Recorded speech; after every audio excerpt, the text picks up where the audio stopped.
আসসালামু আলাইকুম বন্ধুরা, কেমন আছেন আপনারা সবাই? আমি ভালো আছি, আল্লাহর অশেষ রহমতে। আশা করছি আপনারাও সবাই ভালো আছেন। আপনাদের সবার সুস্বাস্থ্য কামনা করে আজকের ব্লগটা শুরু করছি। তো আজকে হচ্ছে বুধবার, আর এখন বাজে কটা জানেন? এখন প্রায় সকাল 6টা বাজে।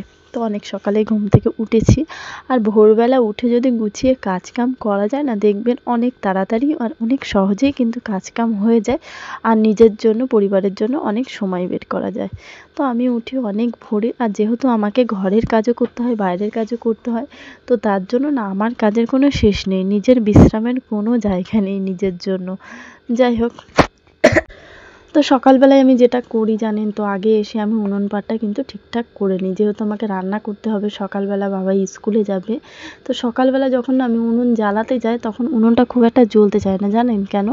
কারণ হচ্ছে উনানগুলো তো তখন, যাই হোক, এখন শীত পড়ছে, হালকা হালকা কুয়াশা পড়বে, তো তার কারণে কাঠগুলো হচ্ছে যেহেতু সারা রাত ঠান্ডার মধ্যে থাকে তো নরম থাকে, ওর জন্য সকালবেলা এই উনুনটা জ্বালাতে গেলে কিন্তু আমার প্রচুর কষ্ট হয়ে যায়।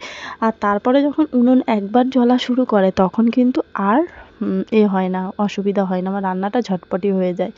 তো যাই হোক, এখন উনুনটা ভালো করে ল্যাপামতো করে নিচ্ছি। আর লাল মাটি না অনেক দিন ধরে খুঁজে পাচ্ছি না, ইচ্ছে আছে একটু লাল মাটি এনে, কিংবা আলুর মধ্যে যে মাটিগুলো থাকে না, সেই মাটিগুলো দিয়ে এই উনুনটা ভালো করে লেপে দেওয়ার।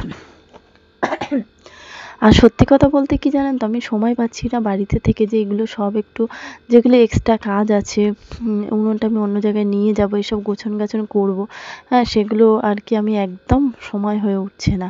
তো একটু ডেকোরেশন করার ইচ্ছা আছে, আমি যে এই জায়গাটায় রান্না করব, কারণ আমার তো রান্নাঘর নেই, কিন্তু একটা জায়গা আমার ঘরের সামনে আমি বেছে নিয়েছিলাম, আপনাদের এর আগের ভিডিওতেও আমি বলেছিলাম।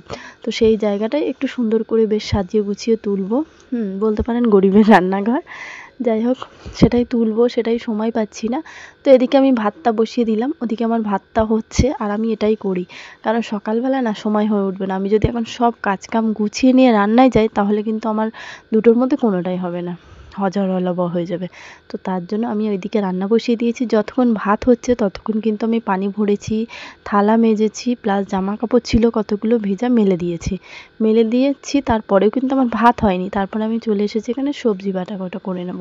তো লাউ ছিল আগের দিনে, আর বাবাই না লাউ ডিম খুব পছন্দ করে, তো ভাবলাম ও তো স্কুলে যাবে, তোর জন্য একটু লাউ ডিম করে দিই। লাউ ডিম দিয়ে ও কিন্তু ভাতটা বেশ সুন্দর করে পুরোটাই খেয়ে নেবে। তো ওর জন্য এই যে লাউ ডিম আমি চাপিয়ে দিয়েছি, আর লাউ ডিম হয়ে গেছে। আর একটা তরকারি করব, সেটা হচ্ছে বাঁধাকপির তরকারি করব।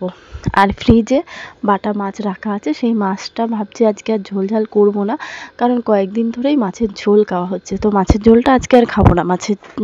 বাটা মাছটা গরম গরম ভাজা করব। তো এই যে লাউ ডিম, বাঁধাকপির তরকারি আর মাছ ভাজা, তো এই দিয়ে আমাদের দুপুরে হয়ে যাবে। আর রাত্রেবেলা রুটির সঙ্গে একটু আলু টালু ভাজা করে নেবো, তাতেই হয়ে যাবে। তো এখানে দেখতে পাচ্ছ তরকারি বাঁচাকোটা হয়ে গেছে, বসিয়ে দিয়েছি, ব্যাস এখানে কষে ভালো করে তরকারিটা বসিয়ে দিয়ে আবার কাজ করতে চলে গেলাম। তারপর আমি চলে গেছিলাম হচ্ছে ডিউটিতে, রান্নাবান্না সব তো হয়ে গেছে, ডিউটিতে গেলাম। ওখান থেকে আবার আমাদের ক্যাম্প বসেছিল, যেখানে এসআইআরের ফর্ম ফিল আপ হচ্ছিল। তো সেখানে বসে খানিকক্ষণ আমি, আমার বান্ধবীরা সবাই মিলে ফর্ম ফিল আপ করলাম। আর এই যে সবাইকে একটু দেখে নেন। তো এখানে বসে সবাই মিলে বেশ ফর্ম ফিল আপ করছিলাম, বেশ ভালোই লাগছিল, আনন্দ লাগছিল। আর এগুলো করতে পেরে না মানুষকে পরিষেবা দিতে গিয়ে খুব ভালো লাগে। কিন্তু সংসার, বাচ্চা, আমার নিজের যে কাজটা করি ছোট্ট, সেই কাজটা পেরে আমি কিন্তু অতটা করে উঠতে পারি না। তবে যতটুকুনি সময় পাই আমি চেষ্টা করি মানুষের পাশে দাঁড়ানোর। তো এই যে ক্যাম্প বসেছিল, ক্যাম্পে গিয়ে আমি কিন্তু সবার জন্য যতটুকু পেরেছি এসআইআর যে ইনুমারেশন যে ফর্মগুলো দিয়েছিল সেগুলো ফিল আপ করার। জানি না কতটা কি পারবো বা পেরেছি, কিন্তু নিজের সাধ্যমতো চেষ্টা করেছি। যেহেতু এখন এসআইআর এর ফর্ম ফিল আপ হচ্ছে, তো আমরা ক্যাম্পে বসে ফর্ম ফিল আপ করছিলাম। বাড়ি চলে এসেছিলাম অনেকক্ষণ আগে, এসে কষ্ট হচ্ছিল, একটু ঘুমিয়ে পড়েছি। আমি খেয়েছি, বাবাই খেয়েছে, আব্বা খেয়েছে, খেয়ে ঘুমিয়ে পড়েছিলাম। এখন আপনাদের দাদাভাই খেয়ে নিচ্ছে, যে খেতে বসেছে এখন। মাছ ভাজা করেছিলাম, লাউ ডিম করেছিলাম, আর বাঁধাকপির তরকারি। খেয়ে নিক, চলেন দেখা হচ্ছে আবার পরে।